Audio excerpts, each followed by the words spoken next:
এবার আসছে মরণ কামড়।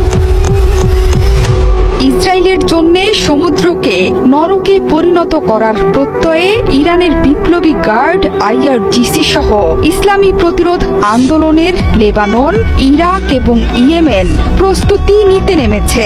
ইরান এরই মধ্যে অপারেশন ট্রু প্রমিস 3-র হুমকিও দিয়ে রেখেছে। যে কোনো মুহূর্তেই ইসরায়েল এবং যুক্তরাষ্ট্রকে ধ্বংসে যুদ্ধ শুরু করবে প্রতিরোধ যোদ্ধারা। সেই লক্ষ্যেই এবার ইসরায়েলকে ধ্বংসের সাগরে প্রতিরোধ যোদ্ধাদের নিয়ে তাণ্ডব চালাচ্ছে ইরান। আরেক শ্রেণীর ক্ষেপণাস্ত্র উৎক্ষেপণকারী স্পিড বোট সহ 3000 ভারী এবং হালকা জাহাজ ইরানের বন্দর আব্বাস থেকে মহড়া সরাসরি সম্প্রচার করেছে ইরানি গণমাধ্যম প্রেস টিভি।